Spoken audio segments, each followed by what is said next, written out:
आज 74वीं पावन पुण्यतिथि है। इस अवसर पर प्रदेशवासियों की ओर से देश की स्वाधीनता आंदोलन में स्वतंत्र भारत को एक भारत के रूप में बनाने के उनके योगदान को स्मरण करते हुए हम लोग विनम्र श्रद्धांजलि अर्पित कर रहे हैं। हम सब जानते हैं कि लौह पुरुष सरदार वल्लभ भाई पटेल जी एक महान स्वाधीनता संग्राम सेनानी थे और स्वाधीनता संग्राम सेनानी होने के साथ ही उनका जो योगदान था स्वतंत्र भारत में नए भारत के शिल्पी के रूप में उनका जो योगदान था 563 रियासतों को भारत गणराज्य का हिस्सा बनाना और आज का जो भारत है यह भारत सरदार वल्लभ भाई पटेल के सपनों का भारत है। और इसीलिए पूरा देश भारत की अखंडता के शिल्पी लौह पुरुष सरदार वल्लभ भाई पटेल का स्मरण करके उनके प्रति श्रद्धान्वित होता है। लौह पुरुष सरदार वल्लभ भाई पटेल के इन्हीं मूल्यों और आदर्शों को ध्यान में रख करके काशी के सांसद और देश के यशस्वी प्रधानमंत्री आदरणीय श्री नरेंद्र मोदी जी ने केवड़िया गुजरात में सरदार सरोवर के तट पर नर्मदा नदी में दुनिया की सबसे बड़ी प्रतिमा लौह पुरुष की स्थापित की है। वह आज एक तीर्थ बन गया है जो लौह पुरुष के मूल्यों और आदर्शों से हम सबको एक नई प्रेरणा प्रदान कर रहा है। उनकी इस पावन पुण्यतिथि के अवसर पर देश के प्रति उनके योगदान का स्मरण करते हुए हम लोग विनम्र श्रद्धांजलि अर्पित करते हैं। तो आपने सुना कि सीएम योगी आदित्यनाथ ने प्रतिमा पर माल्यार्पण करने के बाद तो सीएम योगी आदित्यनाथ को आप सुन रहे थे। सीएम योगी आदित्यनाथ सरदार पटेल को श्रद्धांजलि देते हुए और पुण्यतिथि पर सीएम योगी आदित्यनाथ ने सरदार पटेल को श्रद्धांजलि अर्पित कर ये तस्वीरें आप देख रहे हैं वाराणसी से। वाराणसी दौरे पर हैं सीएम योगी आदित्यनाथ और आज दूसरा दिन है वाराणसी दौरे का। मलदहिया स्थित प्रतिमा पर माल्यार्पण करते हुए सीएम योगी आदित्यनाथ ने सरदार पटेल को याद किया, उन्हें श्रद्धांजलि दी और पुण्यतिथि पर उन्हें श्रद्धांजलि अर्पित की सीएम योगी आदित्यनाथ ने।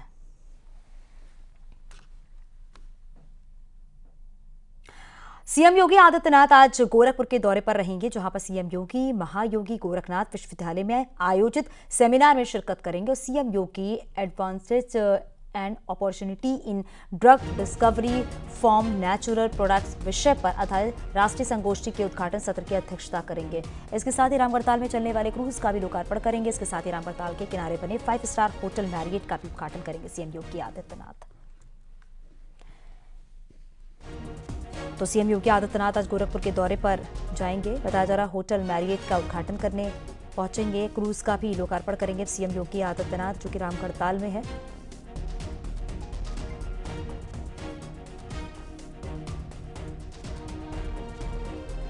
पर्यटन उद्योग को पंख देने के लिए मुख्यमंत्री योगी आदित्यनाथ लगातार नित नए प्रयोग कर रहे हैं और इसी कड़ी में जो रामगढ़ताल है उसकी सुंदरता को बढ़ाने के प्रयास हो रहे हैं और यहाँ पर नए नए प्रयोग हो रहे हैं। उसी प्रयोग के तहत अब इस रामगढ़ताल में एक क्रूज चलाया जाएगा। ये क्रूज जो है एक तरीके से 5 स्टार होटल की सुविधाएं इसमें उपलब्ध होंगी। इसमें जो भी यात्री आएंगे वो रामगढ़ताल के को टहलेंगे, घूमेंगे, उसका आनंद तो लेंगे ही, साथ ही बेहतरीन भोजन का भी आनंद ले सकेंगे। और इसके लिए क्रूज लगभग तैयार है। 15 तारीख को मुख्यमंत्री योगी आदित्यनाथ इसका लोकार्पण करेंगे। अगले स्मारक के साथ रामगोपाल द्विवेदी, न्यूज़ 18 गोरखपुर।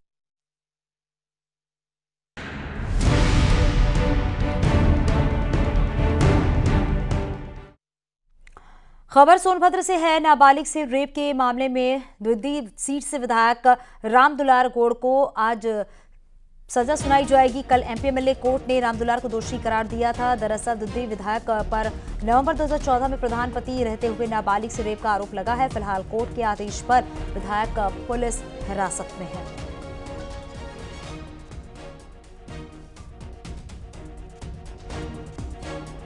तो 2014 में नाबालिग से रेप के दोषी करार हैं। प्रधानपति रहते हुए नाबालिग से रेप को अंजाम दिया था।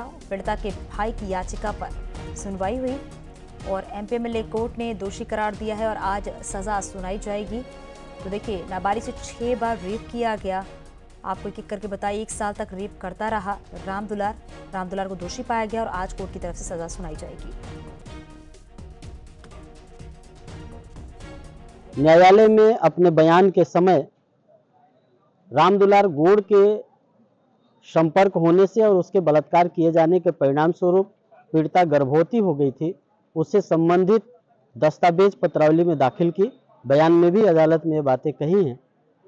अब जब 15 दिसंबर को न्यायालय में सजा के बिंदु पर सुनवाई होगी, उस सुनवाई के समय न्यायालय के समक्ष हमारे द्वारा पीड़िता की तरफ से यह पक्ष रखा जाएगा कि सजा के साथ साथ जो शारीरिक शोषण और जो पीड़िता के साथ जो बलात्कार हुए उसके परिणाम स्वरूप जो एक बच्ची है उसके साथ, उसको भी मुआवजे के रूप में विधायक से कंपनसेट कराया जाए, सरकार भी उसे मुआवजा दे और पीड़िता को भी एक कंपनसेशन दे और बड़े जुर्माने के तौर पर विधायक के ऊपर दंड लगाया जाए।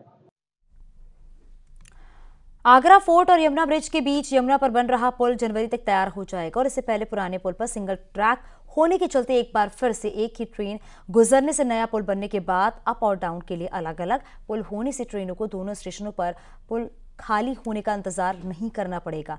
आगरा डीआरएम ने अधिकारियों के साथ निरीक्षण किया है और प्रेस वार्ता में निर्माण से संबंधित जानकारी भी दी है। आदरणीय प्रधानमंत्री जी के नेतृत्व में देश में मोबिलिटी ट्रेन ऑपरेशन में मोबिलिटी को इम्प्रूवमेंट करने के लिए बहुत कार्य किए जा रहे हैं। उसी की दिशा में ये आगरा फोर्ट से जमुना बैंक रेलवे स्टेशन के बीच का जो डबलिंग का कार्य है ये किया जा रहा है। तो इसमें एक मेजर कंपोनेंट है इस कार्य का हमारा ये ब्रिज, ये 16 ओपन वेब गार्डर का 16 स्पैन का ओपन वेब गार्डर ब्रिज है जिसकी लंबाई करीब 700 मीटर है और ये टोटल डबलिंग की लेंथ जो हमारी आगरा फोर्ट से जमुना बैंक स्टेशन के बीच की है करीब 2 किलोमीटर की है। आगे भी खबरें जारी हैं और कहीं छोटे से ब्रेक के लिए जल्द लौटते हैं।